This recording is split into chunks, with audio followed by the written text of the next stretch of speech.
Hello বন্ধুরা, আমি পাবনি। সকাল সকাল আবার আমার ঠাকুর ঘরে চলে এসেছি। দাঁড়াও, তোমাদেরকে আমার গোপাল সোনাদের দেখাই। আজ কিন্তু গোপাল সোনাদের সুন্দর করে সাজিয়ে গুছিয়ে একদম রেডি করে নিয়েছি। কি মিষ্টি লাগছে না আমার গোপাল সোনাদের। আজ আমার ছোট্ট গোপাল সোনাদের জন্য পরমান্ন বানাবো। তার জন্য দেখো বন্ধুরা, দুধ ফুটে উঠেছে। এর মধ্যে দিয়ে দেব 2টো তেজপাতা আর 3টে এলাচ। এগুলো দেওয়ার পর দুধটা ভালো করে নেড়ে নেব। এদিকে এই কড়ার মধ্যে আমি দিয়ে দেব 1 চামচ মতন ঘি। এই ঘিয়ের মধ্যেই কিন্তু আমি গোবিন্দভোগ চালটা ভেজে নেব। প্রথমে তো গোবিন্দভোগ চালটাকে আমি ধুয়ে ভালো করে জল ঝেড়ে নিয়েছিলাম। এবারে ওই চালটা কিন্তু আমি ঘিয়ের মধ্যে ভেজে নেব। পরমান্নের চাল যদি ঘিয়ে এভাবে ভাজা হয় তাহলে কিন্তু তার স্বাদ দ্বিগুণ হয়ে যায়। এবারে দুধের মধ্যে আমি ভাজা গোবিন্দভোগ চাল দিয়ে দেব। আর আবার কিন্তু আমি কড়া বসিয়ে দিয়েছি। কিসের জন্য বলো তো?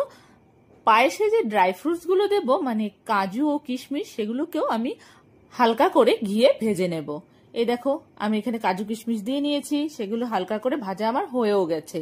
এবারে আমার পায়েসের চাল সেদ্ধ হয়ে যাওয়ার পর এই দেখো, এখানে আমি দিয়ে দেব ছোট 1 বাটি চিনি। তোমরা তোমাদের পরিমাণ মতো চিনি দেবে। চিনির জলটা একটু শুকিয়ে এলে তারপর দিয়ে দেব ওই ভেজে রাখা কাজু ও কিশমিশ। ব্যাস, আমার পরমান্ন একদম রেডি। এবার আমি গ্যাস বন্ধ করে নেব। আর দাঁড়াও, আমার গোপাল সোনাদের ওইদিকে আমার ছেলে আজ কিন্তু স্নান করাচ্ছে। তো তোমাদের একটু আমার গোপাল সোনাদের দেখিয়ে নিই। গোপাল সোনাদের স্নানাভিষেক তো তোমরা দেখিয়ে নিলে।